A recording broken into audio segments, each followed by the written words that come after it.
So now we're going to welcome in the experts, what we're all came here for, the American Council on Education. They are the group that actually facilitates faculty having the opportunity to go out to the Department of Defense and do evaluations. They have some other great things that they do as well. So I'm going to pass it over to Don and Jennifer and let them take the helm right now. Okay, great to be here, everybody. I'm going to share my screen here with you and get the ball rolling. And I will ask my ACE colleagues to unmute themselves and to also go on camera so folks can see. And let's start the slideshow here.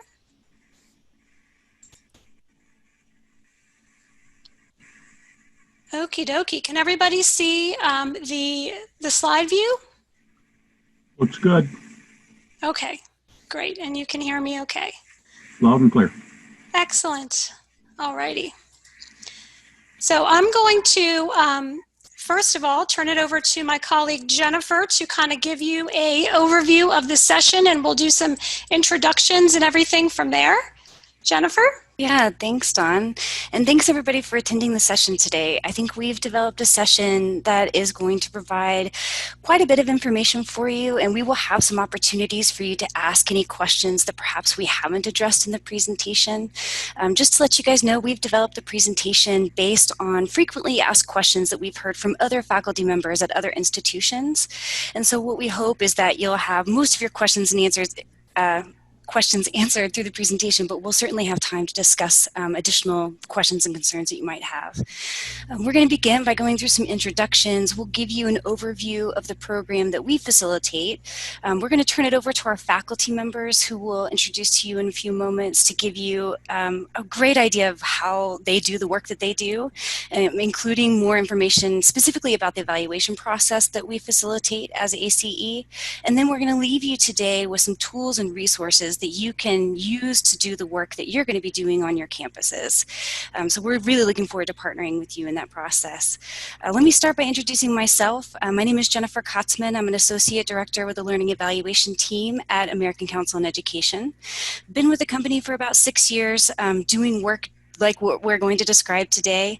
Prior to joining ACE, I was actually a school certifying official on campus, and I developed a Veteran Student Support Center there. So I've done a lot of the work that you all will be doing on campus is work that I'm very familiar with and have a real heart for. So we're really excited to share our experiences at ACE with you, knowing that we're all colleagues here. So let me turn it over to Dawn and have her introduce herself as well.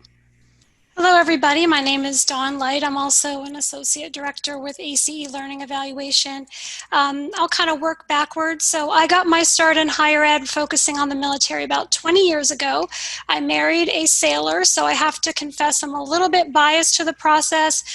Saw how he started his college career prior to joining the military. He was able to finish his bachelor's degree while he was on active duty using a combination of ACE credit recommendations, standardized tests like CLEP, DSST, that type of thing, and of course, actual classes that he was taking while we were stationed in different places. So I worked for different colleges and universities while we were stationed overseas and back stateside, and then I was also a Navy college counselor for a while, helping sailors really figure out what their degree path should be. When we moved back to the States, I worked for Service Members Opportunity Colleges for about 10 years, who you may remember, some of you in the audience, and essentially I was a degree program project director that articulated courses among the 180 so colleges and universities that provided degree programs for the military. So my work there was really focused more on transfer and articulation of courses.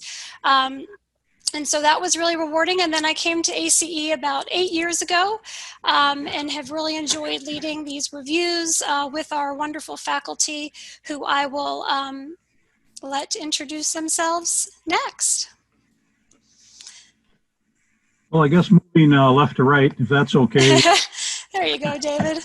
Yeah, how about that? Okay, so David Bourret, and I'm one of the faculty in the paramedic program at Century College here in Minnesota. We're one of the very early accredited paramedic programs in the country, and we're running a pretty rigorous operation there. I don't know. I had counted up all of our EMS students right now. I think it's 120 or something like that. So amongst our faculty, so we keep pretty busy.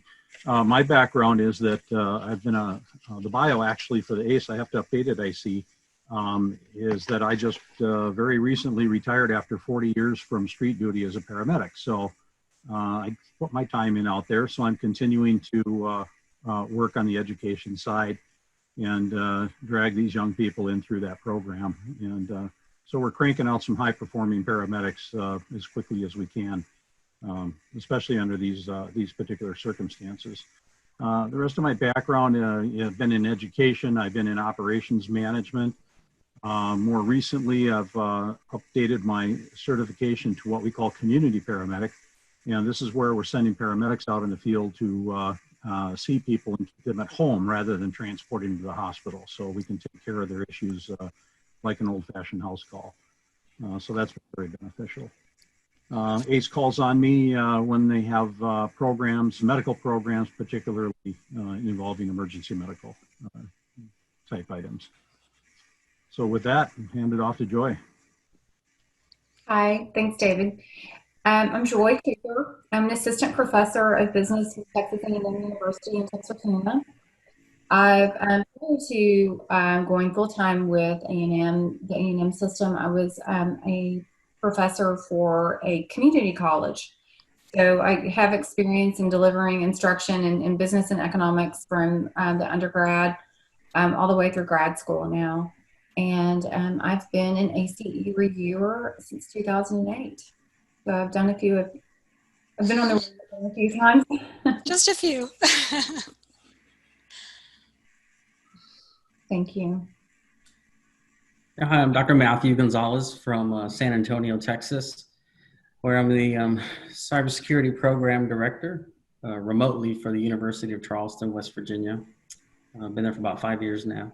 Prior to that, I worked at a D1 school here in San Antonio, Incarnate Word University, and then from a practitioner perspective, worked through the DoD and USAA as well in technology, T-Tech for doing big tech technology project management, cloud computing, and been doing ACE reviews for about 10 years now as well. So glad to be here.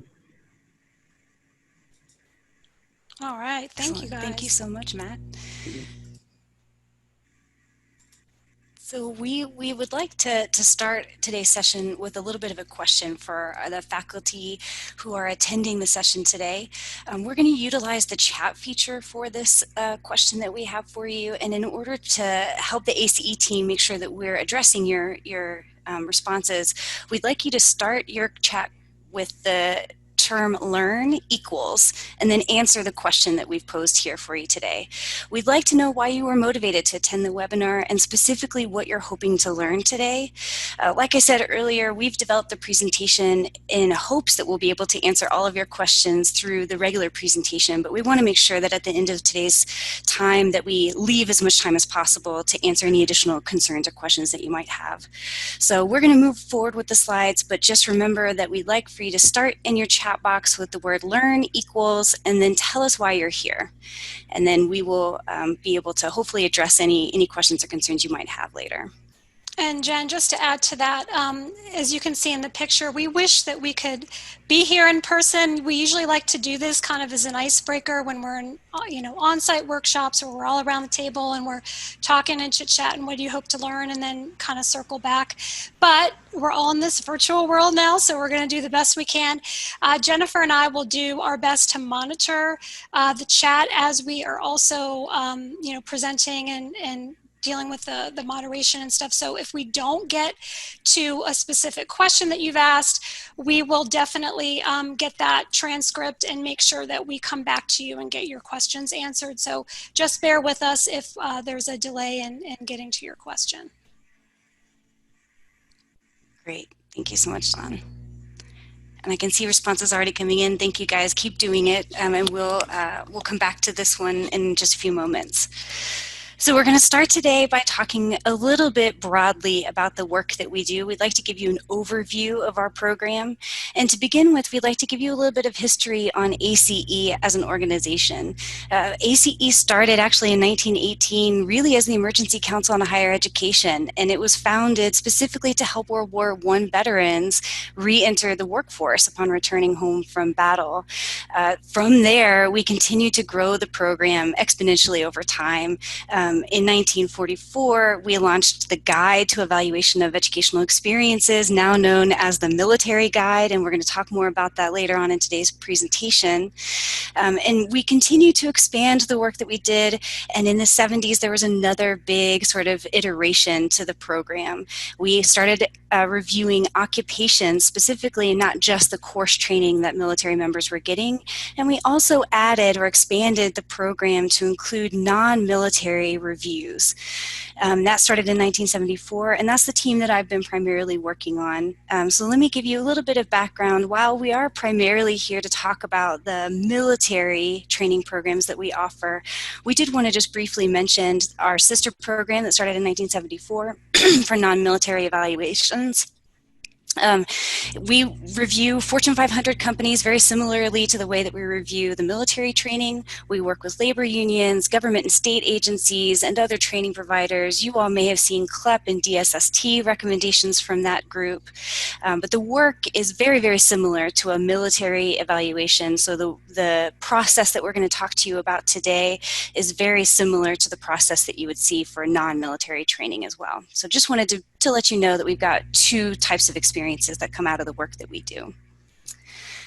So let's talk a little bit about the mission that ACE brings to the table. As we do our work, these are our guiding principles. You can see here our core values. ACE really was built as a membership-driven organization, and what we are trying to do is affect public policy so that at the end of the day we have a vibrant democratic society that really sees post-secondary education as a way to achieve equality and opportunity and social progress. And we, the staff at ACE, really embody these principles. We hold them very closely, and in all of the work that we do, we are really focused on that. But at the end of the day, truly, the reason that we do this work is because our learners are kind of the center focus of everything that we do.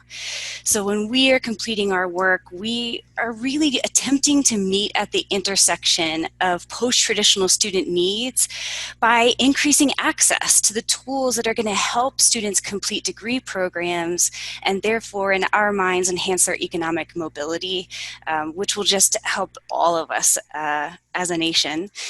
We do this work by validating the learning that occurs kind of outside of traditional classrooms. And we do that through a quality assurance review process that we're going to talk about in a few moments. But the ultimate goal that we all have, as I mentioned, is really to support our learners. They are who we do this work for, and so we wanted to introduce you to a couple of the learners that have been impacted by the work that we do. We have found in our work that the learners who are taking advantage of ACE credit recommendations are some of the most tenacious learners that we have experienced. Just to give you a couple of examples, Amanda Webb is a former single mother. She was working 3 jobs while trying to finish a nursing degree, and just before she graduated with her degree, her university closed and she was not able to graduate. She was so tenacious that instead of just giving up like many learners may have, she chose to commute 3 hours to a new school to start completely over. She was able to utilize some ACE credit recommendations to fast track her degree program, and she is now a registered nurse in Indianapolis and seems to be doing very, very well. Matthew Morin is a U.S. Marine Corps sergeant. He was in an aviation maintenance squadron. He served at Camp Pendleton. He also served overseas. And he used his leadership training from the United States Marine Corps to transfer almost half of a degree program in a business degree at Central Michigan. And he finished his degree program very quickly, and he's now an owner-operator of his own business in Oregon. And this is just one example of the type of student that is being impacted by these credit recommendations. Both of these learners represent a host of other learners, and every year ACE chooses 2 of our learners who really embody and represent their peers to highlight. We give them an award at our annual meeting, and there's a little bit of a scholarship involved for them as well. So we're really proud of the work that we do, specifically because it impacts our learners in such a clear and direct way. It just makes us really proud to do that work. So the only way that these students were able to complete all that work is because of the work that ACE facilitates. So I'm going to turn it over to my colleague Dawn to talk with you a little bit more about the work that we do. Okay, thank you so much, Jen. So you heard Jennifer kind of set the stage with how ACE is structured and our different review programs. We basically, our biggest learning evaluation client, of course, is the military contract. And I really just wanted to point out a couple of key things. We have been, of course, a sole source Department of Defense contract since 1945. However, our contract does get modernized from time to time, and so that is just what happened. Starting April 1st of 2020 is when we launched our new contract. That is going to go through 2025, and we have some really big kind of new exciting things going on at ACE that we wanted you to be aware of. So basically we have kind of 3 main pillars. We have program management, where there's some really neat things, additional requirements like curriculum summits, where we're going to be engaging faculty and the military services together to discuss curriculum trends in various areas. So that's kind of a new and exciting thing that we're looking forward to implementing. We also have, of course, another big pillar of our contract, which is evaluation. So us going out into the field and actually putting hands-on, reviewing occupations, reviewing courses with, of course, our faculty. And this is all taking place on the SharePoint platform right now with COVID, because there's no travel going on, as you can imagine. So we can do this virtually as well. And essentially, the new contract is really, before even COVID hit, was focusing on moving towards virtual reviews, where we're basically logging into a site, we are reviewing things together as a team, we're posting on discussion boards, all that good stuff. The new contract also has requirements for new rubrics for transparency of credit recommendations. So we want to be able to tell our stakeholders and give them confidence that our credit recommendations are going through a rigorous process. Here are the rubrics the faculty are using. Here's the process they're using when you talk about outcomes, when you talk about assessments, alignment of that. We are also developing a new taxonomy structure. This is a project that I'm actually in charge of right now, where we are creating a code. Think of it as a common course numbering system might be for a state, where you have a special prefix that identifies the discipline area of the course and a code to kind of indicate other areas, level, and that type of thing. So we're mapping this out. We just started with business. We finished maritime, and we're moving to computer studies and electronics next, where we're developing these codes and standardized language for subject areas and outcomes across all of our credit recommendations, again, to help institutions map their courses. So there's some neat things like that coming as well. And then the last pillar is our data and technology piece. We are partnering with Vantage Point, who has done work with GoArmyEd and Career Path Decide, which are DoD tools that are being used, and they're just fantastic. They're doing some enhancements to our military guide to make it more user-friendly, and we're going to go into a little bit of that later. So super excited to be partnering with them. So just want to kind of transition you. We've kind of given you a good foundation, hopefully, in who ACE is and what our organization is about. We're going to get into the faculty role now, because honestly, they are key. They're our most important asset.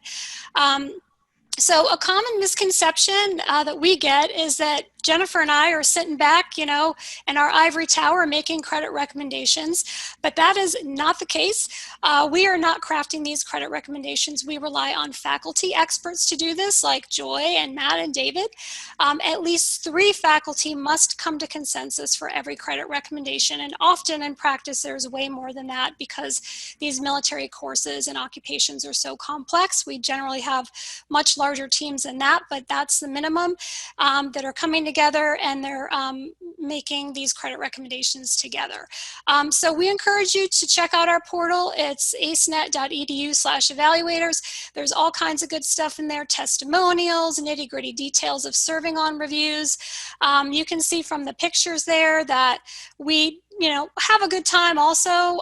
This is a really rewarding experience to serve as a faculty evaluator. So we want to kind of put that plug in there too, that we really do hope that we can get you to join our team as well. So we do have some kind of firm policies that are set in place for our faculty. This is based on our contract for the military. So they're really, we can't budge on them. Faculty evaluators have to be currently teaching at an accredited college or university, and they have to have a minimum of 5 years experience teaching to qualify. So just wanted to point out, this is our chart showing institutional accreditation affiliation. So you can see there, SACS is the largest, followed by HLC, and it really comes down the frequency of serving on reviews to what academic discipline affiliation our faculty are with and how those align to the military courses and occupations. So it really comes down to that. We do pay honorarium, so $500 per workday, and also, of course, travel and per diem and everything like that per DoD guidelines as well. So as I mentioned, due to the current COVID pandemic, we are only conducting virtual reviews. And the typical time frame for that, just so you're aware, we generally give faculty on the military side about a week of what we call exploration time to kind of look into the site, review documents, kind of get your asynchronous work done, if you will. And we pay about $500 for that. And then there's 2 synchronous work days at $500 each, where basically you're logging onto the site. We're having several conference calls during the day. We're posting on discussion boards and meeting. And that's usually on a Monday or and a Tuesday. So just to keep that in mind if you're interested in serving on one of those types of reviews. Okay, so we really do strive for diverse faculty groups to comprise a team. So we do have a mix of 2-year, 4-year, public, private, different accrediting authorities, as well as we're trying to put our team together. We do have a majority represented from 4-year publics, followed by 4-year privates at 45 and 33% around there. We also, that's followed by the 2-year publics and small percentage of 2-year private. So this just gives you a snapshot for FY 2019 of where our faculty that served on reviews, again, across the learning evaluation spectrum kind of came from. How are we doing on chat, Jennifer? We have any burning questions coming in? Well, the great news is it seems like everyone here just really wants to support. Oh, I can't hear you, Jen.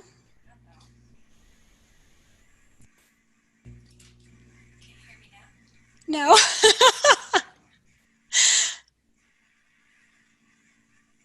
Okay, we'll come back. We'll come back. We'll let you sort your audio out there. Okay, so this just gives you a snapshot of the faculty-related disciplines for FY19.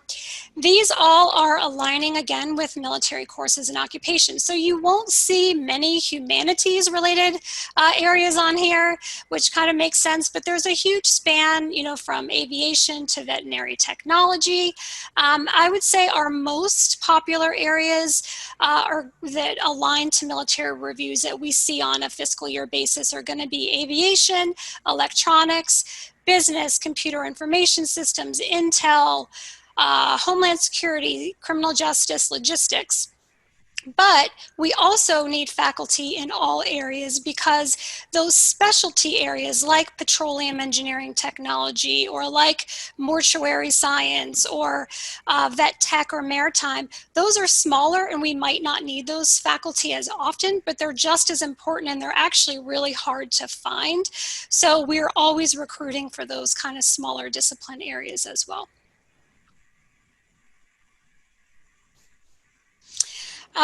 So we did conduct a survey back in 2019 of our faculty. This was sent across learning evaluations for basically any faculty that had served in the past 2 years. And we genuinely wanted to get their honest feedback. It was an anonymous survey. We wanted to hear from them. You know, if you have served on a review, please let us know your confidence in the process. How would you be willing to go back to your institution and promote acceptance of ACE credit recommendations having served on a review? And over 95% said they would, which made us feel really good about that. And we got a lot of really great quotes and great feedback. And I would say it was overwhelmingly positive and constructive.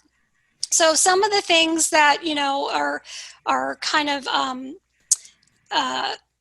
we hear a lot, really. I tried to put quotes on here that kind of spoke to those, thinking that the military is all about shooting and running with a pack on your back. Well, of course there is that, but there is also world-class training. And so kind of realizing that there's a vast array of this training going on in the military beyond that.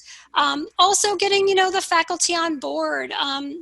Changing the acceptance mindset at the institution. One of the best ways to do that is by having faculty evaluators come out with us in the field and really see the rigor firsthand, then go back to their institutions and say, hey, this process is legitimate, you know, it has rigor to it. So that's really great to see. And then of course, just the overall, you know, helping students achieve their goals and really, you know, all non-traditional students, but a lot of us, you know, have a special heart for the military as well. So just helping them get their, you know, realize their experience that they've had, validate it, and shorter time to that, you know, degree completion as well. So I'm going to be quiet for a moment and turn it over to the faculty to really tell you their testimonials about, you know, why they do this and their experience on ACE reviews. So Joy, if you'll unmute yourself and share a little bit about your testimonial. Sure. Thanks for the opportunity because it is a great and rewarding experience.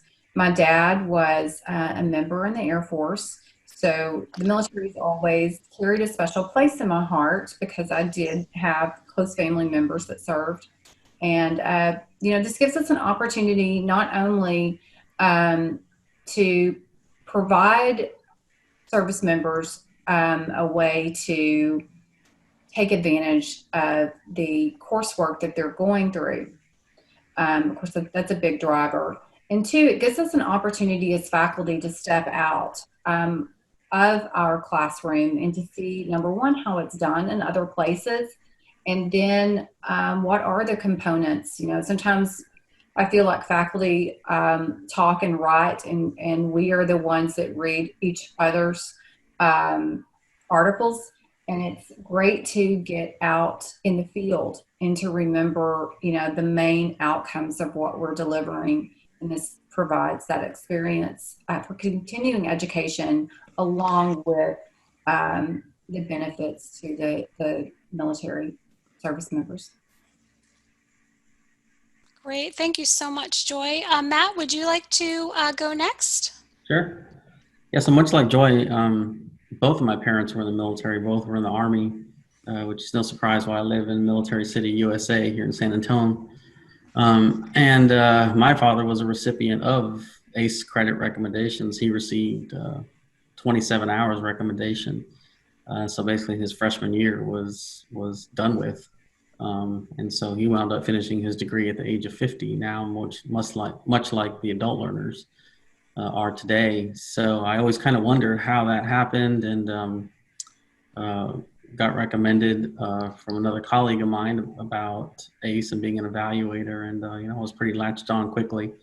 So much like Joy as well said, it also holds a pretty special place in my heart, and some of the best friends even now that I have are other ACE evaluators, as well as the ACE leadership, such as Jennifer and Dawn, who I've kept in touch with throughout year after year. So it's always that people side of the component, right? The work side comes, and because of the people, it's just made it so much easier and fun, like Dawn mentioned earlier. So yeah, it's a great opportunity. Yeah, when you travel with people, you really bond. Yeah. Really get to know each other. Thanks, Matt. David? Yeah, good morning again. This has been a blast, especially working with all these other people at different academic levels. I've learned a ton of material from everyone on reviewing courses over time. I'm a veteran myself. I was in the Intel branch of the Army Security Agency at the time, is what it was called. And my dad was a World War II vet. I've got a brother who's a Coast Guard vet. So our family's been around military for a very long time. One of the things that's kind of maybe this is relevant is an offshoot of my experience with ACE is I'm suddenly recognized as a subject matter expert among the 32 college campuses in Minnesota. And when they're wondering what to do with these medically trained veterans, and can any of their work be transferred over into credit? So of course I refer them back to ACE. But one thing that we did with the National Governors Association, they were trying to move military medics into civilian medic roles. And so I played a huge part in that. So these are some of the kind of side experiences and career things that I've been able to contribute as a result of working with ACE and kind of learning their review methods and so forth. Been very rewarding, a lot of pride. All right. Thank you, David. And I'm trying to keep an eye on the chat. I just realized I can't reply to the chat and share my screen because the screen goes blank. So that was kind of a learning experience, but there is no military affiliation required to serve as a faculty evaluator. Just to let people know, several of our evaluators have some kind of personal connection, but that is not required, and many don't. So just to throw that out there. And basically there's no, nothing that ACE requires for colleges to take advantage of these credit recommendations.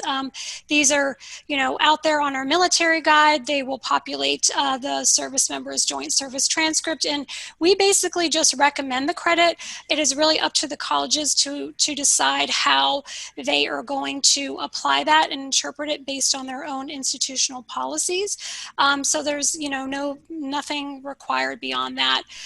So just trying to keep up with some of these questions coming in, but thank you for those, and keep them coming for sure. So I wanted to go to kind of the next chat question here and loop back to, so go ahead and type this one in, and I'll also kind of try to give you some summary of what we saw in the first chat. But this next chat question is challenge equals, if you could write that. And we really want to hear what your top challenge or concern is with transfer in the award of ACE military credit recommendations at this time. We typically ask this question in kind of a broad-based webinar series that we do, and we do get a variety of reasons that there might be challenges at the institution, but we kind of want to hear from you all what challenges you're experiencing as well. Just to kind of loop back to our first chat to kind of close that loop, and hopefully we will get to a lot of your reasons why you wanted to attend this. throughout the webinar with the Learn Equals, a lot of people really just want to do the right thing and give credit where it's due. Some folks looks like have some military background, some don't and just want to learn more. Some faculty appear to really want to articulate courses in their specific disciplines, from criminal justice to cyber. And then some are indicating that they have, experience with veterans who are very frustrated because their credits aren't being accepted and they want to try to make that right. So there's some really great things in here and reasons that people are motivated to attend, and hopefully we will get all of the big items that you wanted to learn about, the process for sure, and what the faculty go through to highlight that next. So think about this question a little bit on your top challenge. And just to give you a spoiler alert, when we asked this during a webinar series we just had last March, the #1 challenge for institutions was that credits don't align to their degree program. So that was kind of the feedback overwhelmingly that we got, that was the biggest challenge, was there's these credits on the JST, but they can't apply them to their programs because they don't align. So that's one thing that we do hear quite a bit. Oh, Jennifer, your audio sounds like it's back. Oh, very good. Go ahead. Okay. All right, so we will keep moving on from here. And Jennifer, I'll just ask you to keep an eye on the chat since I can't quite manage to do that from the presenter view here, but Jennifer will be on it. Yeah. So I'd like to go over with you a little bit about the background of course evaluation. So we have two types of evaluations that our faculty take part in for the military. The first is the course evaluations. And it's a very different process than the occupation evaluation. So we want to kind of first delve into the courses, mostly because it's really more aligned to what a course at an academic institution might be. There's a syllabus, there's all kinds of, parallels there. It's a little easier to wrap your arms around. Just wanted to highlight that we conduct these reviews based on service priorities. So we have a liaison for the Army, the Marine Corps, the Navy, the Coast Guard, and the Air Force, who basically helps us set our schedule for the fiscal year and align our priorities. We have very limited Air Force reviews because we're only focused on officer courses, because we can't review anything that's already falling under the scope of the Community College of the Air Force. So we just kind of wanted to put that out there as well.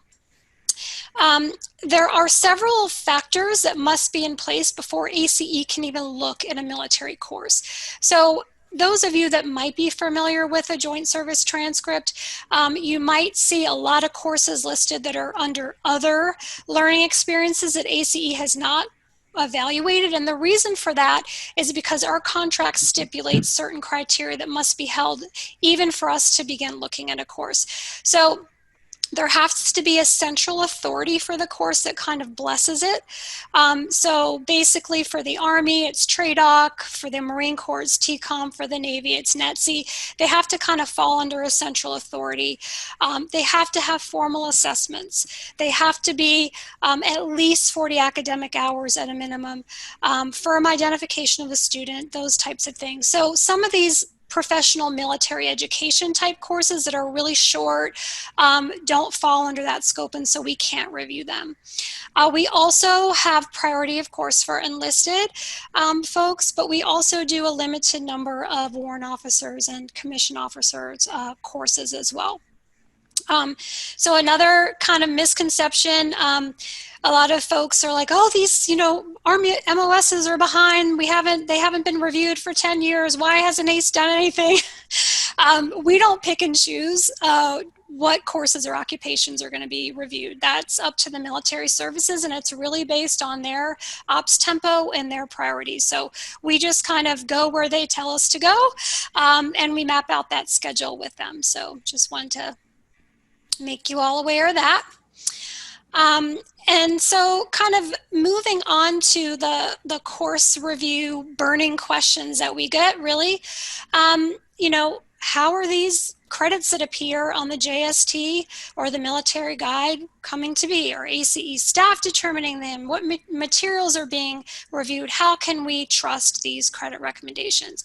So we just want to assure you that our faculty are hands-on making these recommendations after a very thorough review, and this is where I am going to be quiet here real soon and turn it over to them to speak to you about what they do.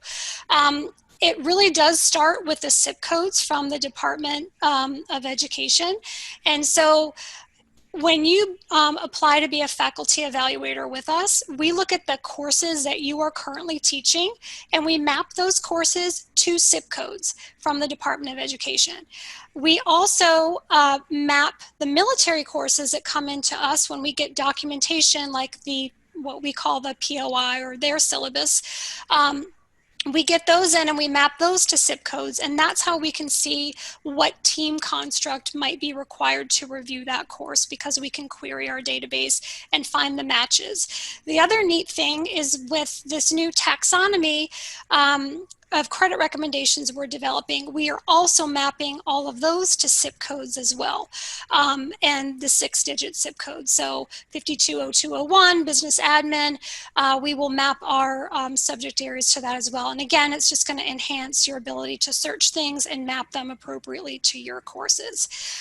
So just wanted to kind of let you know that that's really what's behind the scenes as we're trying to determine our faculty team construct. And the other thing to sort of set the stage before I turn it over to the team is we know higher ed changes. SIP codes change, degree programs change, especially in the technology fields.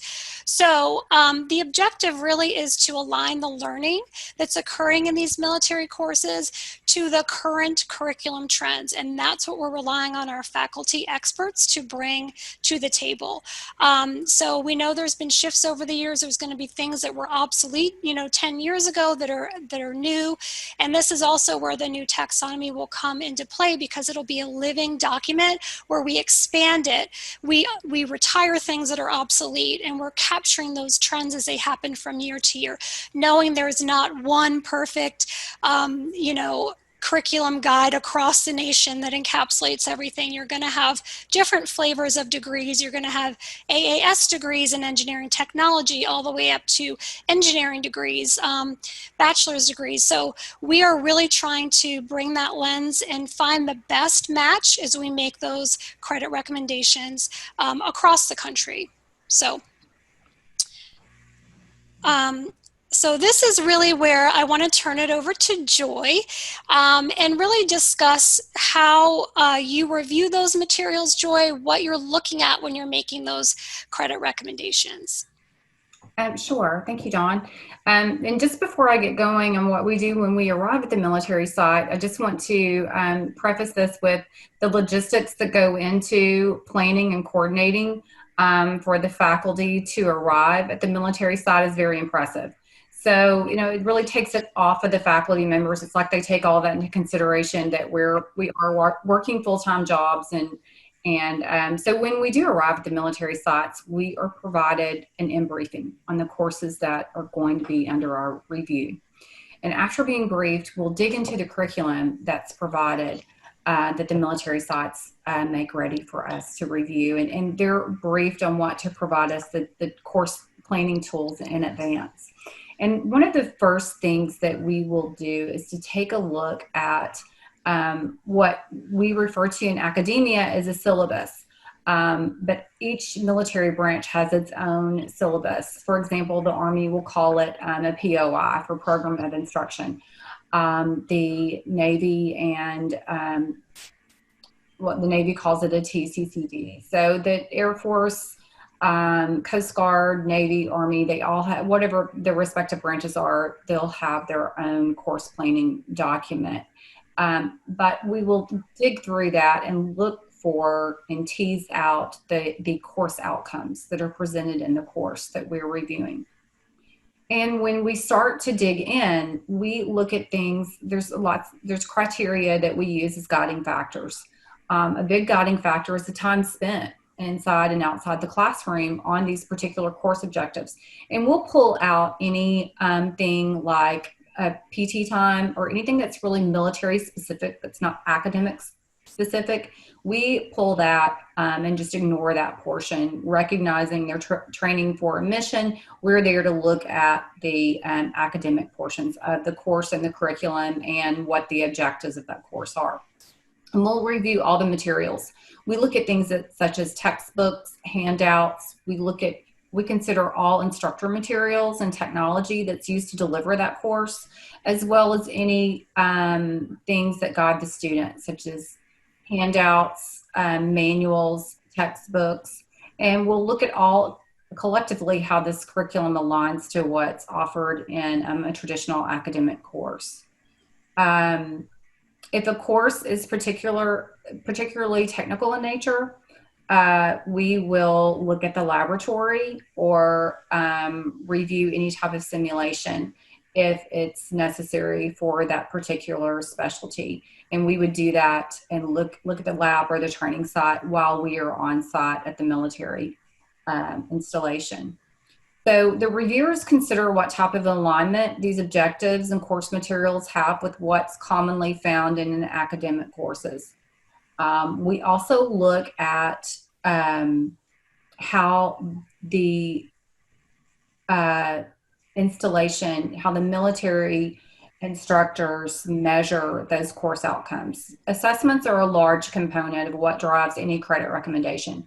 The faculty reviewers closely scrutinize the way students are assessed. We look at exams, we look at rubrics, we look at anything that makes up the student's grade. And we also take into consideration, what level is this course being offered at? We may offer it at the upper division, but we look at how they're measuring, what level they're measuring for that course. And if there are any other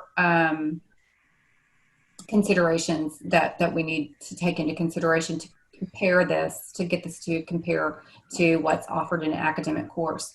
There are some rules that we use for guidance. For example, all assessments at the baccalaureate level have to have a 70%.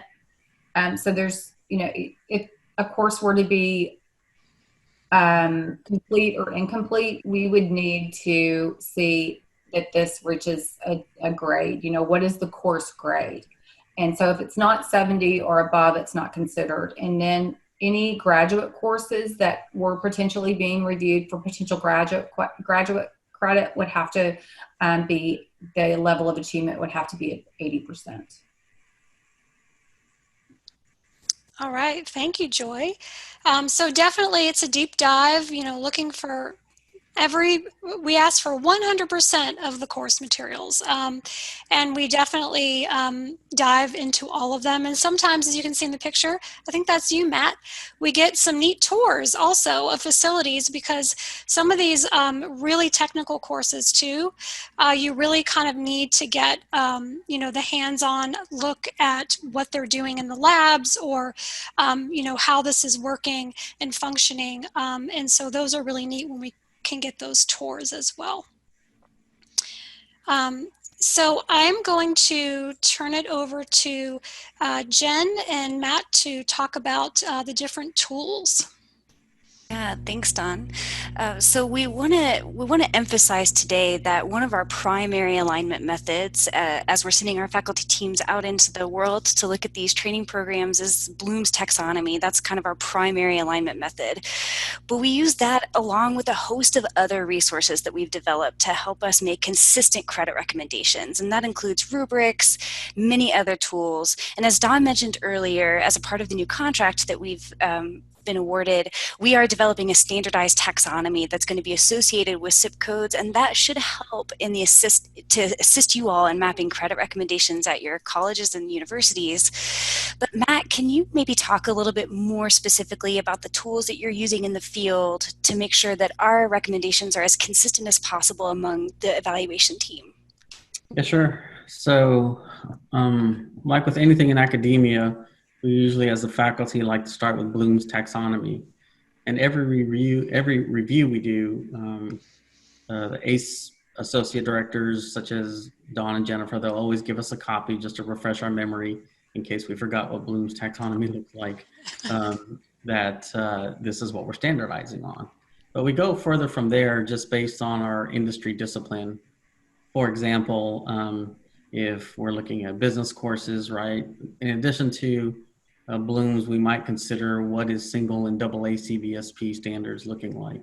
If I'm looking at tech courses, right, I might consider, well, what does NSA expect to see out of a college level student, and so forth, right? And the same goes for any kind of industry, to look at some of the standards that would be expected from a practitioner perspective as well. And so we take those various kinds of tools like Bloom's and like some of the other industry standards, and then we try to figure out what's the content that they're teaching, what's the scope, and then what's the rigor of it. So by content, meaning, does what they're training on look like something a standard civilian would recognize, meaning you and I? Or is it too military specific to where they're really just training to mission, and it doesn't look like, anything aligns to a college credit course. And same goes for the scope, right? How wide or how varying are they going in terms of what they're teaching, right? Are they going to a lot of theory or not a lot of theory? Is it more straight up hands-on? And then the rigor, right? We want to see what level of detail they're going to. Is it some of the lower levels or middle to higher levels, order of thinking based on the topic and content that they're teaching? So we always look for those three areas, content, scope, and rigor, to figure out how we should tackle a course and ultimately what we should recommend. And so what we spit out is an output, a credit recommendation that we try to standardize on based on learning outcomes, and we write those credit recommendations. So for example, we might say 3 hours credit in supervision, something like that. And we write that on what's called the electronic team consensus sheet that ACE provides. And ultimately, that's what gets uploaded into ACE's database in a different format, so that the public can see what kind of we recommended for that particular group of students, if you will. And so there's certainly a lot more that goes to it. It's more than just one faculty. We, are usually a group of faculty in one single discipline who collaborates to ensure that we're seeing what we should see. Very much like a peer-reviewed article journal would be reviewed by more than one person to ensure that there's a good checks and balances for our credit recommendation. I have a quick follow-up question for you, Matt. It's actually related to a challenge that one of our faculty participants posted in the chat. They were kind of concerned, and you mentioned this, that perhaps the military training doesn't go into as much theory as a traditional classroom experience might. So I was wondering if you could talk a little bit about the balance between theory and practicality, because I think in my experience, as I've gone out in the field with you, you guys do not make credit recommendations for the super practical, or what we would call too military specific training. So I wanted to see if you could talk a little bit about that, and just talk about the times when you would not make a credit recommendation, perhaps. Yeah, so in the example of, on the one hand, end of the spectrum, where it's just all military jargon and there's nothing that we can find that aligns to something recognizable or that we can even translate into the civilian world, we won't recommend credit at all. And that's not a ding on the military. It's just that's what they needed. They needed to train to mission. They felt that's the best way to do it. So so they've accomplished what they needed to accomplish, but we just couldn't find a way to recommend credit. If we go to the middle of the spectrum, where they are introducing maybe less military speak and providing more of what we would see in the civilian world, and I'm talking both in corporate as well as academia and government, the common terminology we might see, maybe they aren't covering full-blown theory, and if they're not, well, then we might be saying, okay, we at least recognize that they are recognizing and teaching to what can translate to the civilian world. They're not covering theory, so from a scope perspective, we're probably looking at vocational or maybe lower level types of course credit recommendation, maybe freshman, sophomore type of course. And then it just depends after that on, well, if they're not teaching theory, but they are teaching a lot of practical items that might be useful at the college level credit, then we just determine, well, how much of it are they doing? Does it look like it's only worth 1 hour worth of credit, 2 hour worth of credit, or 3 hours worth of credit? And for there, we'll go to the Carnegie unit, which basically translates to, how many hours you're spent in a course to determine how much credit we should recommend. So it's certainly not an exact science, but we try to bring in all those kinds of tools available to help us determine the level of credit that we should recommend or not recommend. Yeah, that's a really great point. It's not an exact science. And I think that that's replicated throughout higher education. I think, as we all know, there is no such thing as one higher education standard for subject area taxonomies or program pathways. Every regional accredited institution across the country has the academic freedom to make their own decisions as far as what they will offer as a part of their curriculum and how they will translate that for the students. And so I think that's a really great point, Matt, that we are using our best judgment, using the tools that we have available and the experience that you all have being current faculty. But one of the most important factors, I think, Matt, that you use as you're trying to come up with a credit recommendation that's as consistent as possible, I think you guys spend a lot of time focusing in on the assessments, because that seems to be the real documentation for the learning that's occurring in the classroom or in the occupation as well. So can you talk a little bit about the assessments specifically and how important those are to your recommendations? Yeah, so, all right, as faculty, instructors, deans, et cetera, on this call, that's where the rubber meets the road for us, right? That's probably the most important thing we look for, is how is the student being evaluated? And with the military, it varies, just like it might in your classroom. So assessment is crucial to ensure that what they're teaching is being tested upon, and vice versa, what they're testing is actually what was taught. So the tests can come in various formats. They could be practical labs, they could be presentations, they might be multiple choice questions, which we see a lot in military. And so just depending upon how many assessments there are, the rigor of the assessments from the examples I just mentioned, plus the curriculum itself will determine at what level we should recommend vocational, freshman, sophomore, junior, senior, or graduate. Obviously, like Joy mentioned earlier, for the freshman, sophomore, junior, senior, meaning lower level, upper level, we're looking at a passing rate of no less than 70% for the assessment.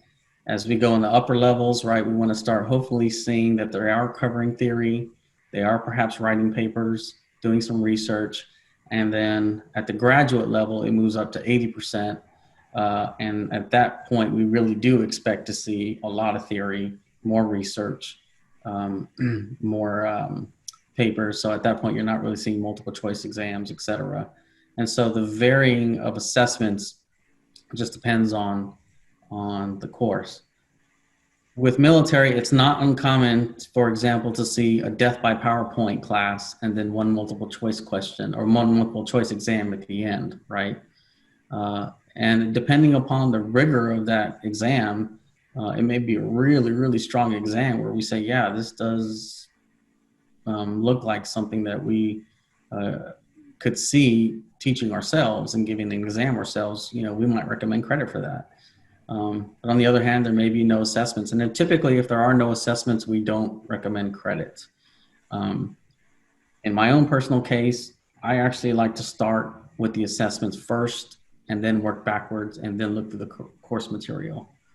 Why? Because it gives me a signal of what I should be looking for right away with what they're being tested on versus what is actually being taught. And that's how I trained a lot of the new faculty evaluators when they come on board.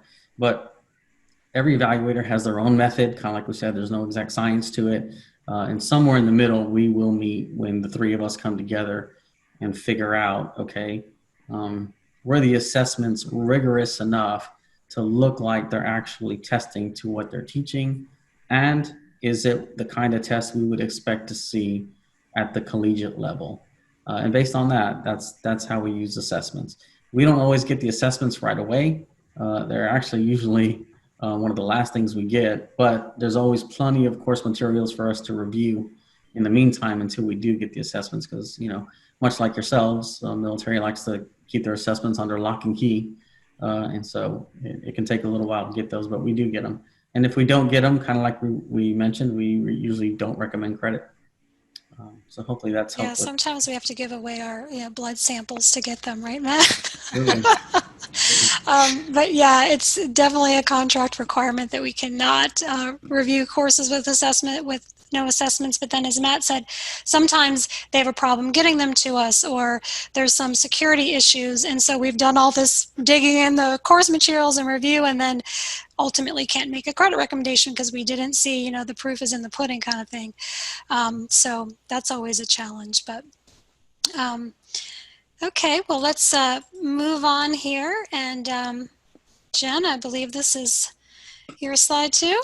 Absolutely, yeah. So Matt, thank you so much for discussing the assessment process. And I think you mentioned what I'd like to talk about next, which is the way that the faculty teams collaborate with each other to come to consensus on credit recommendations while in the field. And Joy, I know that you and Matt have served together. In fact, I think your faces are on this photograph on a review that we all participated on together at one point. So Joy, maybe you and Matt can talk about how the two of you specifically collaborate together, having similar disciplines. Sure.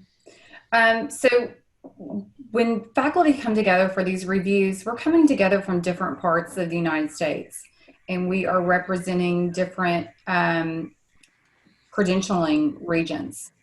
So where, I may be coming from the angle of a SACS accrediting institution, I recognize that not everyone, whoever I'm collaborating with and working with, may be from a different region. So I think that's good to take different perspectives and different regional accrediting authorities into account when we are making credit recommendations. And I think someone said earlier that faculty like to hear themselves talk. So it can be interesting sometimes to get several individuals that consider themselves subject matter experts in an area, and they have to come to some type of consensus. But we do. I've never left a review where consensus wasn't reached. And Michelle likes to call it our war room. one of our ACE military leaders, she'll say, this is the war room. And we do have different perspectives and different angles, but at the end of the day, this isn't just about one particular institutions and how the lens that they're looking from their institution. It is overall, what is this course? What are standard course outcomes for this particular course? And does a service member going through this course master these course objectives in a measurable way that would correlate to and equate to what they would be offered in a traditional academic setting? None of us want to set up a service member for failure. I can't think of anything worse than giving credit recommendations and advancing a student to a point or level within their degree where they're not equipped to handle. So we have a multidisciplinary approach when looking at these courses. And, I certainly know where my lane is, and I do not, if it's something that if it's a course I do not deliver, or if it's a subject area that I'm not familiar with, then I pass that to a colleague that will be there to cover that particular area. Because some of these courses can be 700 or 800 hours. So when we're looking at a course, it will go through, maybe 10, 12, 15 faculty members. Because so I will be looking for business because that's my area of expertise. And when I see that there are technical components or components outside of my area, then I will make sure, that it gets handed off to the right faculty to review that for consideration. Matt, what did I forget? You pretty much nailed it on the head. It's when you just read the title of the slide, how do we collaborate? And I can just tell you, just from a picture speaks 1,000 words with this particular picture. We, like I've mentioned, when we go into a review, Jennifer and Dawn, they'll give us material to read and get smart about what it is we're about to evaluate or who we're about to interview. And I can tell you most likely what the three of us did in this picture is broke out the themes we saw based on the types of jobs or curriculum that was before us, and likely said, all right, I'll tackle project management types of questions and look for that kind of stuff, as well as technology. Joy, like she mentioned, she'll tackle some of the business stuff, the rest of the business stuff. And then the other individual there in that picture is a former 2-star general who he was probably looking for all kinds of leadership type of initiatives and efforts. And so we don't want to, we don't specifically just sandbox ourselves to those areas, for example, and I'm just using this as an example. That's how we collaborate. We go in and we want to know what we're looking for ahead of time, but then anything else we may have missed, we try to pull out through the curriculum or interview curriculum developers, interview the soldiers, sailors, et cetera, themselves, and try to figure out, how we can provide and recommend the most amount of credit based on a cross-disciplined set of knowledge that the faculty have. And this particular picture, there's actually more faculty over there to the right who are in other areas, electronics, is one of them I could see, in information systems. So it is a collaboration of multiple faculty, always trying to unearth whatever we can to try to provide the most amount of credit based on what's before us. And Matt, you're lucky because you wear 2 hats. So Matt has the business project management expertise, but he also has the cyber and a lot of the technical courses as well. So kind of nice when you can look at it from both angles as well. Mm-hmm. Absolutely. And it is kind of amazing because we do get a lot of questions that, do your faculty really come to 100% consensus? How is that possible? But it actually is, and I think it really works quite well. It's not to say there isn't ever disagreement or, the occasional argument, but they do always work it out and talk it through and are able to, see each other's perspectives. So it's a very good process. Yeah. I concur. And for me, being an outsider in the process and just a facilitator, it's really fun to watch the faculty teams collaborate together. It's something that I've really enjoyed in my work at ACE. So we wanted to answer one additional frequently asked question that we get from faculty teams pretty frequently, and that is how we address accreditation standards. And I want to make it really clear because I think this is a misconception that a lot of folks have about the work that ACE does. We're often misconstrued as an accrediting agency, or that the review process that we go through is exactly the same as an accreditation process. So I wanted to clarify that we are not an accreditation agency. We simply make recommendations for transfer credit based on the expertise of our faculty. So I want to turn it over a little bit to David to talk to us a little bit about the differences in the review process between an accreditation review and the type of review that we do. Yeah, good morning, thank you. That's exactly right, not an accreditation at all. And if many of you, all of you have been through some sort of an accreditation visit, and you know how rigorous that can be. But in our case, I'll speak to our accreditation process for our programs. Besides North Central Association, which is a college-wide one, we have our own EMS accreditation, National EMS Accreditation Agency. And they come in and they pull student files, they look at student records, they'll look at student grades. Why did this student get an A and that one got a B? and they'll look at our assessments and, take a look and see if they're equitable. They'll also talk about things like the physical plant. Is there adequate ventilation? Is there adequate lighting? They'll interview students and talk to them about facilities, for example. Does it seem too cramped in your classroom? Are the instructors on time? So accreditation, you guys, if you've been through it already, you know how rigorous that can be. What we're trying to do is take a look at the objectives of a particular program and determine if those objectives and assessments meet credit criteria that might be something similar or might cross over into the civilian world. So we're probably not nearly as rigorous in the review of facilities and things like that. We don't do any of that, actually. We just take a look and sit down and we take a look at the objectives of a given program. So we're focused very much on assigning or recommending, rather, credit. We want to be sure at all times that we honor and respect that the military is there to train to mission. So they may not do everything that requires or results in a civilian certification, for example. What we want to do is, as much as possible, take their military training so they don't have to retake a civilian course, or so their credits can at least contribute to their success toward, say, a degree.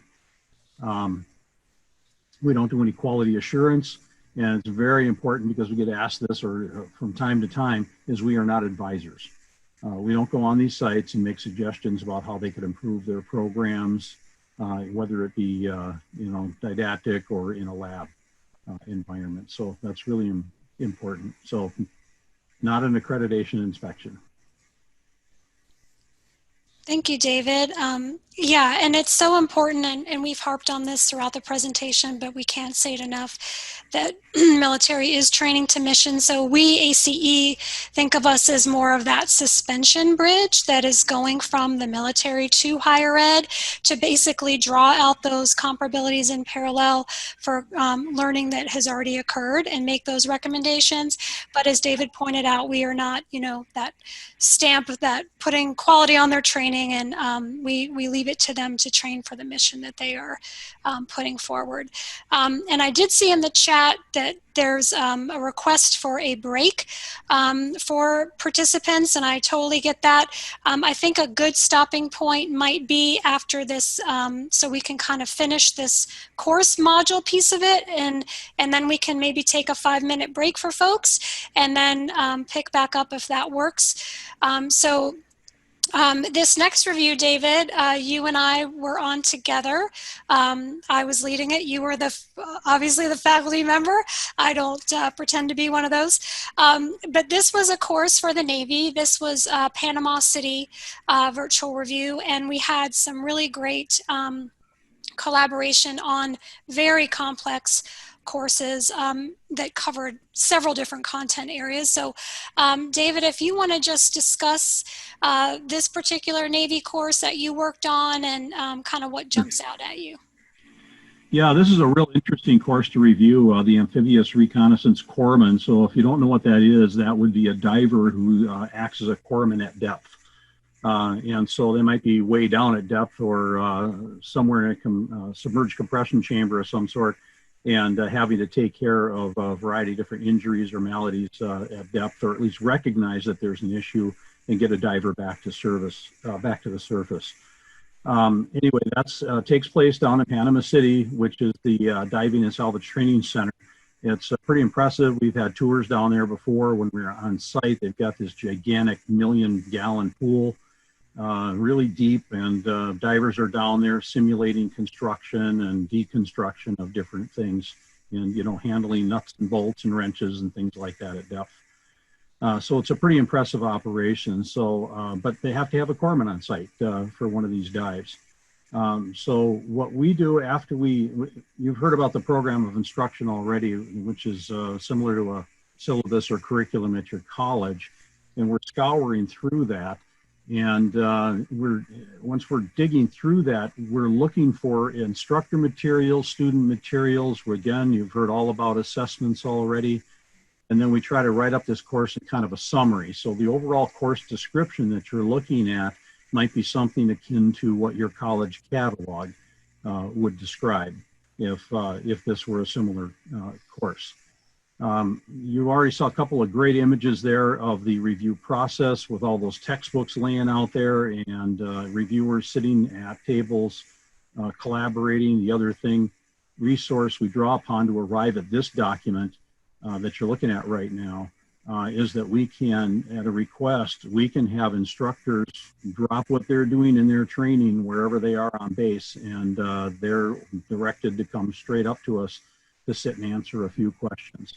And they come up there sweaty and hot from whatever it is they're doing and a little grumpy from being pulled off of their duties. And they sit down and they answer our questions. But they want it done too. They want their guys to earn this credit. Passing scores in this particular model, 80%. And that's not our recommendation there. That's their recommendation. Their corpsmen have to pass at an 80% rate to succeed. And ultimately, this corpsman's, the result of this corpsman review, again, look at that bottom line there, credit recommendations. This is what we came up with. And that was in the baccalaureate associate degree category, 3 semester hours in medical training, emergency medical training, 3 in patient assessment, 2 in physical fitness, 2 in hyperbaric medicine, and 2 in anatomy and physiology. So the language down there should be familiar for everybody, I hope anyway. And those are common headings, so that will give you, as you're reviewing one of these or trying to review a student's transcript and then comparing it to the ACE review, what exactly it is that they've covered. So here again, the emergency medical training, we go through that. This is a fairly short summary of all of the objectives that they will receive under emergency medical training, including airways, basic and advanced, establishing IVs, giving medications, monitoring vital signs, needle thoracentesis. If you don't know what that is, that's to decompress a tension pneumo. So somebody's collapsed the lung down at depth and they're building up tension. It's not a pretty sight for someone. And they'll stick a needle up in the chest and decompress that and let that pressure off so the heart can beat and the lungs can expand.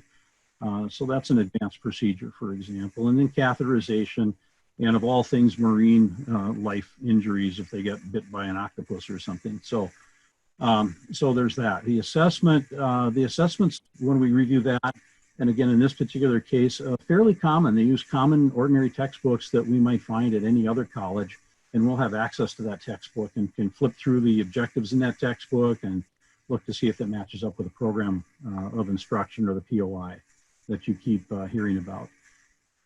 So in those assessments, they're going to focus on neurological, of course, again, hyperbaric environments, identifying barotrauma and so forth. Next one down, physical fitness. This is common. And this is common around a lot of universities will automatically give people 1 or 2 credits because they attended basic training. This one requires some additional training because you have to be in extraordinary physical condition to, of course, dive for the Navy, as you can imagine. Then we look through the objectives and we find that there's a lot of work there in hyperbaric medicine. So these corpsmen will attend with an injured diver or someone who's suffered decompression sickness or what you guys would maybe commonly heard of as the bends. That's another thing altogether where they have to put them back in the chamber, pressurize them back down to depth, and then let the pressure off very slowly. These corpsmen actually go into the chamber with the patients and stay with them through this compression decompression process. So they need to know, how that works and how to perform those medical tasks under those conditions. So right now you can begin to see that as we go through the objectives in this course, the POI on that, I can't remember how thick it was, but it was a pretty big document looking at like 77 hours of didactic. They got a huge number of hours in lab, and then they're having what I think is a high number, like 23 hours just in assessments alone for this particular certification. So this is very, very rigorous course and very worthy of credit. earnings. The A&P at the bottom there, with some added things about barotrauma and such. So the A&P, again, right out of a common textbook, which the students will have access to. Thank you, David. And I think this team had about 10 faculty on it, if I recall.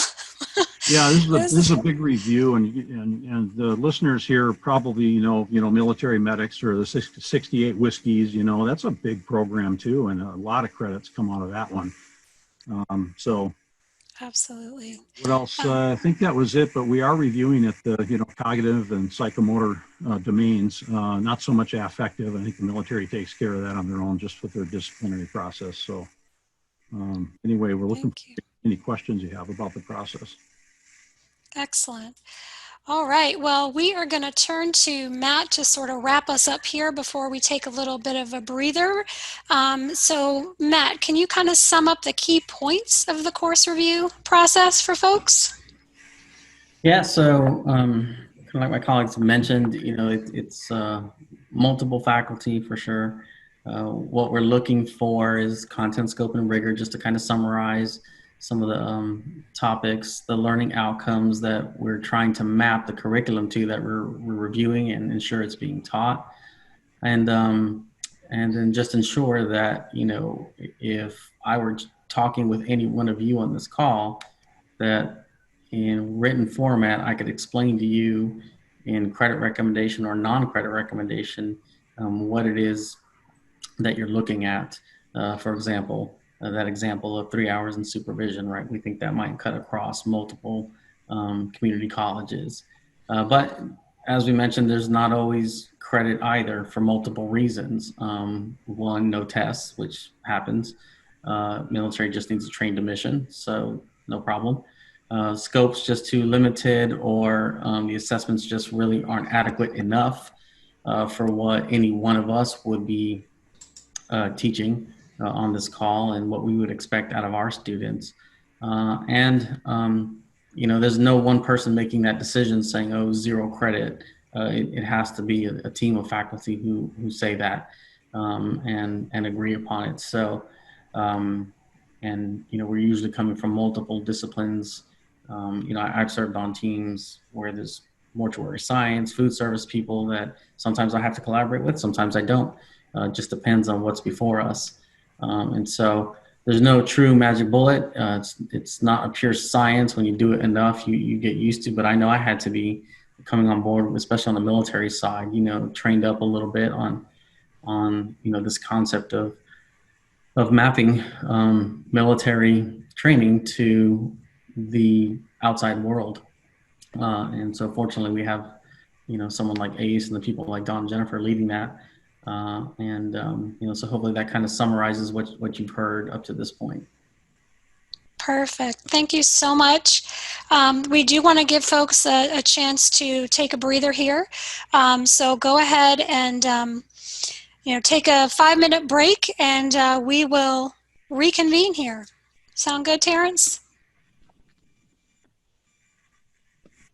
That is perfect. And folks, please do, as we take a break, come up with your questions, write some things down so we can have some interactive dialogue, whether that's on the chat room or some other fashion. But we do want to make sure that we get as many questions answered from our ACE experts. It's rare that we get them on the West Coast, so we need to take advantage of this.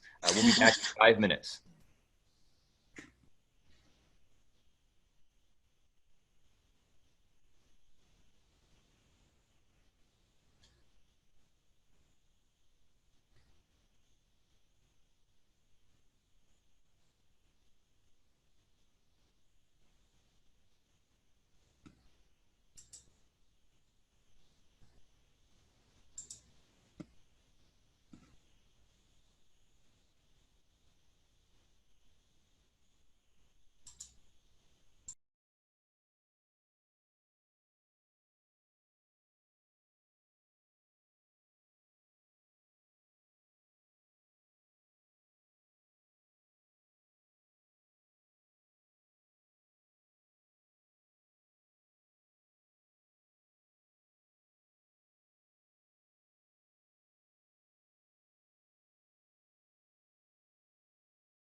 All right, guys, we'll start back up here in about a minute with Dawn and her team. Hopefully everybody got a little breather, got a chance to grab a bite like, we've learned to in a minute or two in the Zoom world, or take any Exactly. bite. I do want to say that, we've gotten a lot of questions. We've gotten some comments. So Dawn, Jennifer, if you guys can try to review on the questions in the chat room to address any of these items. But again, we're quite grateful to have you out here. My primary role is over at Saddleback College, and I'm a full-time faculty member there, a tenured faculty member. And I'll have anywhere between 1,500 and 2,000 student veterans per year going through our doors. So in the last decade, you're talking about a small city of individuals that did not receive credit for their military training. You look at all the direct apportionment from the state and the wasted GI Bill on redundant curriculum that's already been, delivered by, a federal entity. So this is, near and dear to my heart. But just to paint the picture of, 10 to 20,000 student veterans over the last decade that routed through just one college, not receiving the credit that they are due. So, I really can't emphasize this enough. It's personal for me as a faculty member, someone who touches their lives, and they touch my life every day as a counselor. But, please do buckle down. We have, about an hour left of this training, and I want to hand it right back off to Dawn, Jennifer, and their team. Thank you, Terrence. Yeah, and Jennifer, if you can just help me out with the chat, I can see them. The topics, I just can't reply when I'm sharing my screen here. So I'll have to defer to you on that one. But we have gotten a lot of really wonderful feedback. And Terrence, I think people that are echoing your thoughts too with, frustrations with veterans, not getting credit and wanting to kind of do the right thing. Some challenges that were identified as well, which I'm sure some of these are internal or specific to kind of the state and what's going on. Some challenges with transfer of credit to the CSUs, I think, is a common theme. Kind of having policy in place for that. So not wanting, students to lose out, I guess, on that transfer credit as they go from the 2 to the 4 year. So there's a lot of really good feedback here in the chat that hopefully we can, follow up and catalyze for some good conversations going forward. Some specific questions on needs for faculty, and we'll definitely put a plug in as well at the end and let you all know how to apply. We will take all disciplines, faculty. There was one specific question about English faculty, and we don't see as much of a need on the military side. We do see across learning evaluations, however, that is a common area that is needed. Not to say we don't ever see it on the military side, but it's just not as common. But it doesn't mean that you wouldn't be called upon to serve on a review for, a corporate entity or something like that. So we do share faculty across learning evaluations. So just wanted to clarify that. So hopefully you all had a chance for a break here. We're going to get into the nitty-gritty of the occupation review process. So again, you're thinking about kind of those two different areas that they might generate credit recommendations. We just went through the course review process, very similar to, courses at an academic institution. Also knowing that military trains to mission, so there might not be perfect parallel sometimes. The occupation review is very different. So we get a lot of burning questions about what is an occupation review? How do we know that this credit recommendation is justified? So yes, it is different. There's no syllabus, but it does rely on official documentation.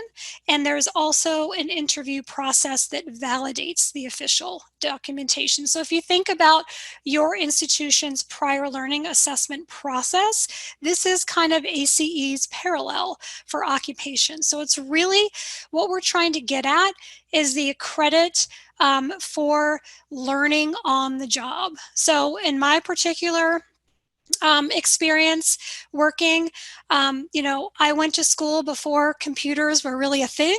So trying to age myself here, but everything I've really learned about, computer applications and those sort of things have been on the job. So those are the sorts of learning that we're trying to get at, is learning above and beyond formal classroom training that occurs when they're out in the field doing their job. So just want to kind of set the stage for what is an occupation and how they're determined. So I know we have a lot of veteran faculty in the audience, so maybe you can type in the chat, what was your job when you were in the Army, Navy, Marine Corps, Coast Guard? It varies. I mean, there's a huge spectrum. You could be medical, you could be an electronics technician, you could be infantry, all kinds of jobs. So basically, this is really driven by our contract as to what we review. And when you think about it, you know, you notice there's no Air Force. Well, that's because the Community College of the Air Force, you know, has all of those AFSCs, those training for enlisted, falling under their purview. So we don't touch that. But Army and Marine Corps are very similar. So for Army and Marine Corps, they call them MOSs. And we basically start at the E6 or skill level 30 pay grades for those two branches. Whereas the Navy and the Coast Guard are very similar, call their occupations ratings. And we start at the E4 level for those two branches of service. Now, the reason for this is because the Navy and the Coast Guard have formal tests, performance promotion exams to advance from one pay grade to another, whereas the Marine Corps and the Army do not. So this is why we start those recommendations a little bit earlier for the Coast Guard and the Navy, because we can see those tests and we can see the criteria that are required to advance from, say, an E4 to an E5, an E5 to an E6. So that is kind of the method there. We do some warrant officer occupation reviews because they or service members that rose up the ranks from the enlisted populations. And so we do some of those as well, but we're mostly focused on the enlisted. So I want to turn it over to David here to kind of give us a high level overview of really what the flow of the occupation review is. So David? Yeah, we touched on a little bit of this already, but again, they prepare us before this. We get notified, oh gosh, months in advance sometimes, about if we're available for a particular review and in a certain city, or whether it's virtual or whatever it happens to be. We're also set up with some pre-review homework, so we don't get access to the programs of instruction in advance, generally speaking. But we do get some idea of the types of courses and whatnot that we will be reviewing. Bits and pieces, we work with the travel agents on the A side of things, and they arrange flights if that's necessary, and bring us right down there. They were picked up at the airport. It's actually, we're treated pretty well. Very, very executive treatment. It's kind of fun. So we sit down and have an initial team meeting. And then the next morning, maybe we will meet at the base. We'll sit around a table like you have in the image there. And the leaders of those particular programs will give us a briefing about exactly what it is. We'll also give the opportunity to introduce ourselves. And that for them, you know, lends a lot of credibility to what we're doing. We've met some people at the table those mornings that are pretty skeptical about who we are and why are they bothering with this administrative things and why is there a civilian in their base. So anyway, after this meeting, things are pretty softened up and they're very eager to see what we have to deliver on their courses. So after that, we'll move into maybe another room, maybe this room, and we will have all pre-prepared. If the military agency did their job and everything, which they're pretty good at, and they'll have all those programs of instruction. They'll have those textbooks like they had spread out. They'll have workplaces for us, notepads, that sort of thing, and they'll have us all really ready to go. We really don't have to do any of our own pre-preparation. A lot of that stuff's done for us in advance. We generally have a working lunch. Sometimes that will be, sometimes it's working, sometimes not. We kind of have the run of the base sometimes. We can go to the PX and look and shop a little if we have time. A lot of the bases now have food trucks, that sort of thing. If we're at home doing a virtual one, of course, there'll be breaks for that. Okay, so let's say we're working on one program like our recon diver corpsman that we talked about. So we go through all of that and we start looking at areas like we now know that they do some barometric, rather, I almost said bariatric there. Hyperbaric. Medicine, and A&P and some of the common things. And now we can start collaborating on are these objectives that they're teaching and the assessments adequate for credit? And we'll start writing up, maybe teams of two start writing these things up. And when we say writing up, and I have a slide in front of me here, but when we say writing up, it'll be the language that supports that we are recommending 2 credits, semester hours rather, in NP. And so we have supporting language that you may not see. You might see it in an ACE. If you take a look at the website, some of that language will be there. Then we write up the final language. 2 other people will take a look at it and they will kind of go through it for everything from grammar to see if everything was touched upon. And this is where the consensus takes place. There'll be at least 3 people per course like that will have to have consensus. So it's the actual reviewer for the course or program, and then 2 others will have to look at it. And questions do get kicked back, and we have to re-review something or dig a little deeper or check out and do some searches for other colleges to see if other colleges offer something similar. So this is the point where we might be comparing to your institution and see, do your courses match what we're trying to award or recommend credit for. It's a busy day. It's right away we hit the ground running, and it's one of the work things we do, and I teach and you all teach, and we know how busy the day can be, but this is solid work from start to finish. It really is. And I think, the occupation reviews are my personal favorite because it's so fun to talk to the service members and hear what they do. And it's really actually quite impressive.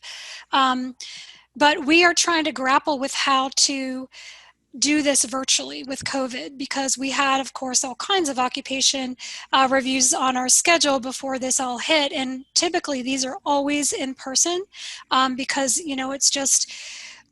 it's nice to have the face-to-face when you're doing the interview, when you're seeing people speaking, and you can kind of go piggyback and go from one to the other. So we are exploring technology and trying to beta test this with the military services coming up in our schedule to really try to iron this out and how it could work, because we're living in a virtual world, and so we need to figure out this process virtually. But it is a lot of fun to have that interaction with the service members. Dawn, I wonder if it'd be valuable if I just expand just a little bit on the thing, in particular because I did a Coast Guard one. This was really, really interesting. We went to the Coast Guard base in California, and we were spending time in a room. The Coast Guard brought in their medical technicians from all over the country, and you'd have people 5 or 6 sitting at a table at different ranks and levels. Your brand new people, your 2-year people, your 5-year people, your 10-year career people that are doing corpsman type work or medical type work and running clinics and that sort of thing. And to listen to those folks describe their job and what they do every day.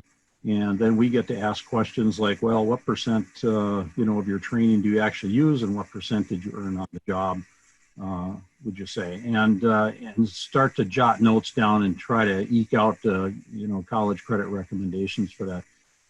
But kudos to the Coast Guard. Extremely impressive training and dedication to what they're doing. So anyway, I never share that. It's a great experience.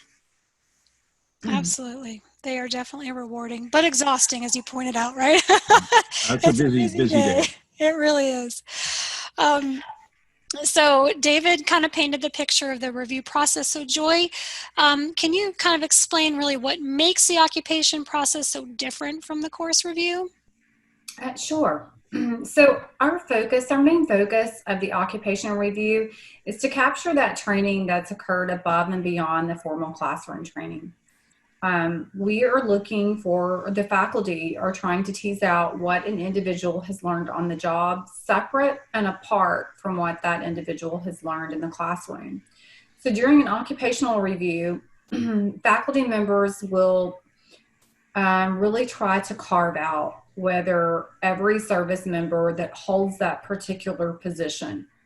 And we do talk to the service members in categories. And if it sounds like our panel's familiar, or some of them are familiar with military grades, but for example, we would say, is it the duty and expectation of every E5 or every E6 on up to the officer level?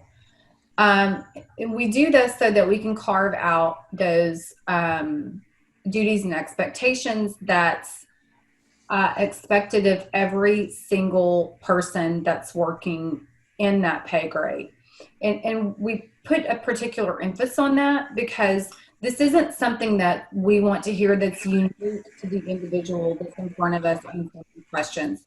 We really emphasize the importance that this is a minimal requirement of every person that holds this billet across the board, across the service, so that we can determine,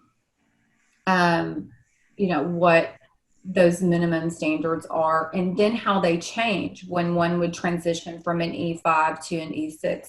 So it's really important to distinguish the learning that occurs in a particular area as that job progresses up. We speak to service members so that we can determine their duties, their skills, their expectations by that pay grade. And these vary. Some occupations are more robust than others. As individuals progress up, it's not uncommon for someone to, go from clerical type positions up to where they're managing, sometimes hundreds of individuals. So we do see a lot of variations as the rank transitions up.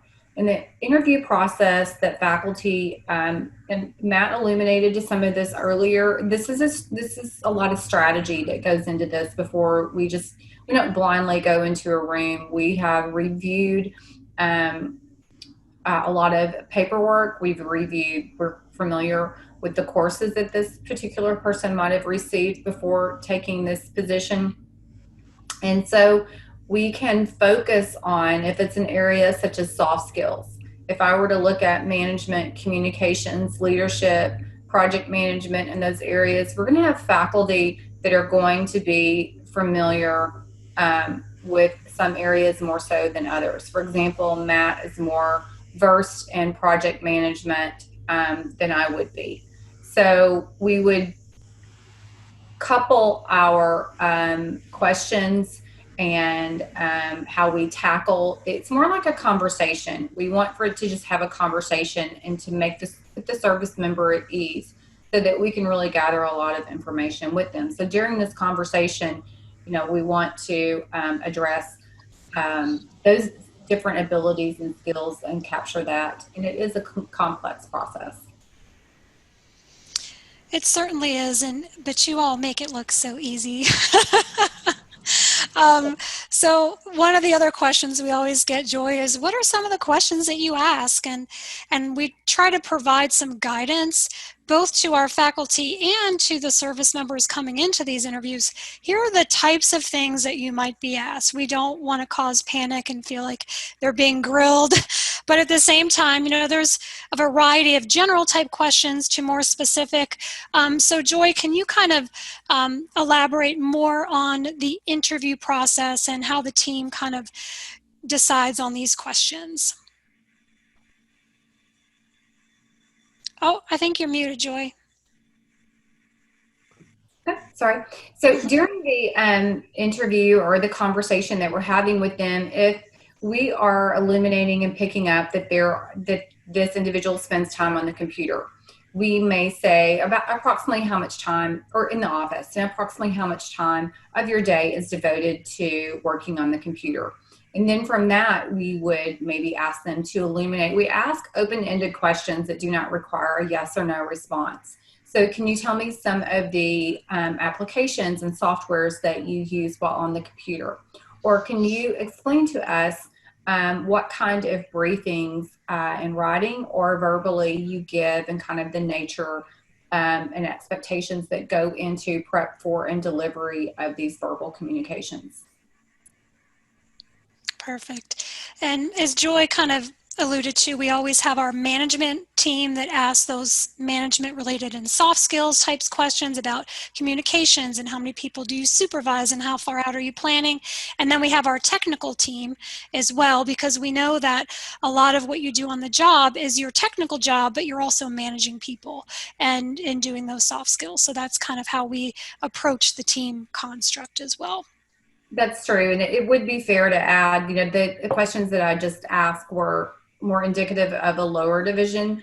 And then as we jump into higher divisions, as this position transitioned up, we would maybe ask, we want to know how many service members they're responsible for managing. How far out does this particular position plan out? So is this someone that's developing strategic plans? And if we get a sense that they're planning out for 1 and 2 years, then we can dig deep into some course categories that would align with. Great example.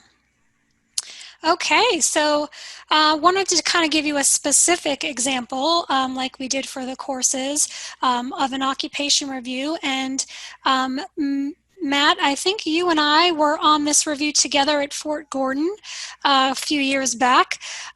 So, we've kind of tried to give institutions and stakeholders more information as they look things up on our military guide over the years. I think we've gotten better at it, hopefully. But, we are trying to make these exhibits a little bit more robust in terms of what you might see aligning to your courses in higher ed. So Matt, do you want to kind of walk through, as you look at this exhibit, kind of what's jumping out at you?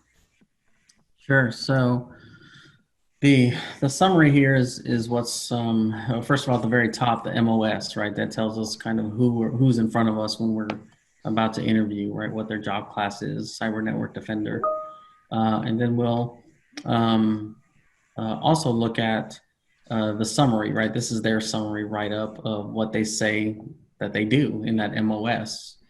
And from there, we'll start pulling out, as Joy was mentioning, the various questions to get the answers that lead us to a credit recommendation. So for the MOSs, or the interviews, if you will, we're not looking at multiple choice exams. We're not looking at papers here. We're going off of what they're telling us, and who happens to be in front of us are these various skill levels, the E6s, E7s, et cetera, who happen to be in front of us, and they're speaking on behalf of their entire MOS. And so we'll start from left to right and interview them and ask them open-ended questions like Joy mentioned. And based on what they say, first we'll start with a lower level skill level. And if they say that they're doing, for example, in this particular write-up, a lot of manipulation of a cloud environment, maybe they're using a Cisco product to do so, and they work with a lot of virtualization software, hypervisor, et cetera, then that's going to trigger us as faculty to say, okay, what types of college courses could we put that in, right? What kind of credit recommendations might that look like? And so that would lead us to the credit recommendations you see before you. And then we'll continue on to the next pay grades, further saying, okay, can you pick up and tell me how you differ as an E5? And then same with an E6. What did you do that's different than the E5 and E4s? And when I say you, meaning I'm saying they have to speak on behalf of their MOS, and then we'll grant or recommend credit from there. And then the final one, for example, like an E7, I think we moved off the slide, whatever credit they get, they will also get everything beforehand. They'll get what the 50s got, the 40s got, and the 30s got if they didn't already have it from the past. So, each skill level in front of us will tell us their story of what anyone is expected to do in the job based on their skill level, and then we'll recommend credit accordingly. But that's how that process works and how it jumps out in terms of, what we think these individuals are actually doing and how it maps to a civilian academic credit course. And so you can bet that it's been vetted by people of your peers like us who are evaluators. Exactly. So the credit, as you can kind of see from the 30, 40, 50, 60 skill level, which essentially is the E6 pay grades rolling up, that there are some things that they're doing at the 50 skill level that they, weren't doing at the 40 skill level, and same with the 60 to the 50. So the faculty really do a great job of trying to figure out where that line in the sand is, where that responsibility stops and starts, and querying around those outcomes to try to make those credit recommendations. And some of you that might be former Army in the audience might know the term critical task list. So a lot of times we will use these for the MOS to sort of start our questions around and figure out, okay, what are the main components of this job, and how can we start formulating questions to really get at what they've learned on the job in these big, broad subject areas. And sometimes we see that they've been trained for things, and then other times they're like, this is so new that when we went to school 10, 15 years ago or whatever it was, this technology didn't even exist. So we did not get it in the classroom. We're getting it on the job. So it's really interesting to kind of see, especially in the technical fields, how that evolves. Dawn, if I could Yes. jump in real quickly, Sure. based on our system as a 2-year, many of our student veterans are looking at transfer, but many are looking at end degrees or certificates in CTE in our institutions. Oftentimes, we won't see folks at the higher pay grades, and so the audience understands enlisted are the folks that come in as non-officers, right? So they're coming in, the E4 and below are the bulk of the students that we see. We do see some officers or non-commissioned officers, but some of the occupations that are higher rank, we're not likely to see as many of those students. So understanding the evaluation of occupations or the jobs is really important for us, but even more important is the what preceded this in their presentation, which is the evaluation of direct courses, because we're probably going to see a lot more crosswalks within military courses than occupations. But I wanted to lay that out for the audience because many of our instructional faculty, they don't see joint services transcripts, it's the counselors, so they wouldn't necessarily know the nuances of that. I did want to also add in, we have about 5 more minutes, so okay, we're gonna roll on through. Thanks, Terrence. Okay, so Joy, do you want to just kind of summarize the top takeaways for the occupation review? Sure. So, as we said earlier, this is, and Matt alluded, and so did David, we're in a room with other subject areas. So this will be a panel that will be made up of soft skills as well as technical skills type faculty. And so after our interviews are completed, we'll break into smaller groups. And that's where our specific discipline teams will start to decipher and recommend potential credit. And then we'll discuss our findings with the larger group. And this is where sometimes we'll start to challenge each other and one area trying to convince the other area that these skills, we don't want to do duplicate credit. So for example, someone we're going to give a maintenance management, and then, so we would discuss which, if 2 management credit recommendations were necessary. We're also teasing out at what level we were seeing these individuals exhibit these types of skills. So for soft skills, we would look at if they are actually are they doing like more computer applications, more basic communications, things that we would see in maybe a lower level management course. And then as we transition up the rankings, if it were some broader scale, more strategic, more analysis, more leadership that would be utilized. So we also consider the area of credit recommendation. And so think of us breaking out into smaller groups and then reconvening much more like a faculty panel to where everything's on the table, and like a curriculum committee almost, with different input from various departments. And then we start to align where we want these credit recommendations, where we feel like they should fall out based upon, what we glean from these interviews and conversations. Great. Thank you so much, Joy. So I know that we're getting a little short on time. We do have one question for you all to type in the chat. Having heard about now in depth the course and occupation review process, what comments, observations, or ideas do you have? And you can be brutally honest. It's okay. It won't hurt our feelings. But just type in the chat. Let us know what you think, and we would appreciate it. So I'm going to move on to the tools and resources slide. We're going to try to whiz through these because I know we don't have much time. So hopefully I'm not going to go too fast here. I just wanted to touch on the JST. I know this crowd doesn't deal with the JST hands-on, but just so you're aware of what it is, a lot of colleges ask us, should we consider this an acceptably academic document? And we say yes, because essentially there's 3 databases coming together in perfect harmony to produce the JST. So it's the services personnel record to show that a student took a course and successfully finished it. It's the registrar system of all the course data, and it's the military guide that has to match up to populate the joint service transcript so that you know that what's there has alignment between those 3 databases. And ACE also does quality assurance on all of these checks to make sure that the credits that appear are what should appear based on when we reviewed that specific course. We don't own the JST, but we do provide those quality assurance checks on it. Another great resource is our military guide. Again, I know this is going to be connected to your map system, which is fabulous. But just so you're aware that this is where all of the data resides.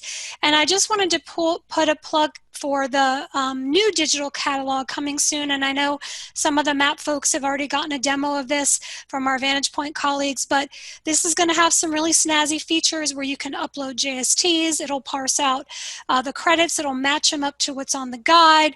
You'll be able to click on the subjects and see the outcomes if it's that version. So these are some really neat features coming. We're in beta testing right now, but we're really excited about it, and I think it'll make everyone's lives easier to find things. So that's really great. And just also to point out that our exhibits have evolved over the years. Sadly, prior to 2006, we didn't have a ton of data for you, and we are getting better through the years. So we have kind of different versions. 2006, we had related competencies that were attached to the credit recs. In 2015, based on your input and other stakeholders, we said we really have to adjust this to learning outcomes so it matches like what a college course syllabus would be. So we have evolved to those over the years, but that might explain why you're like, there's not a whole lot of information here. It's probably one of the older exhibits. Same thing with occupations. We started this a year later where we really drilled down to the outcomes level for subject areas. So prior to that, there was less information for you, just so you're kind of aware of the exhibit evolution, if you will. And I'm going to turn it over to Jennifer to quickly talk about the new credit transcript. Yeah, absolutely. I just wanted to mention for you guys that you may receive a joint services transcript, which Dawn just went over, and you may also receive an ACE credit transcript from our partner Creditly through the Acclaim platform. We have just invested in some digital badging opportunities for our learners. So in addition to the academic credit recommendations, we will now also be offering job skills placement opportunities through the new working transcript. So we're really excited about it. I could probably talk about it all day. So if anyone has questions about the ACE transcript, or if you receive one and you're not sure what to do with it, feel free to connect with us at credit@acenet.edu, because we would be more than happy to help you guys understand how that transcript is working for us. We also recently launched a new national guide. We encourage you to check it out. Very similar to what Don just mentioned, we are trying actively to make sure that our digital resources are up to speed with what our college and universities need, what our learners need, what our education providers need. So we've just recently put a lot of new information out there on the site and modernized the look and feel of it. So we encourage you to take a look at that whenever you guys get a chance. And then very briefly, I just posted some information to our chat box. We would love for you to get involved and get some firsthand experience in the process. I know that when I was on campus in Missouri, I had some similar challenges and concerns that you all have being on campus and trying to make transfer acceptance criteria happen. When I came to ACE and joined the teams and I saw how the faculty were working, all of my concerns were alleviated almost immediately. And so we really encourage you to get firsthand experience on these reviews with us. Take a look at the website. I posted it to the chat box. Please apply. We'd love to have you guys on our team. And we've got some minimum requirements that are listed on the website. So take a look at the website. Make sure that you meet the minimum requirements for a faculty evaluator before you apply. And I do have some new ones from Mount San Jacinto, I believe, which is fabulous. I saw those in the system. So if you haven't heard from me yet, you will hear from me once I process those. So thank you. And then one final chat question, if you guys have a chance before you log off to your next training, if you could write acceptance equals, and then just help us understand how we can help you increase acceptance for military credit for prior learning on your campuses. We're here to help you. We want to partner with you all to make this new adventure as easy to manage as possible. So let us know how we can help.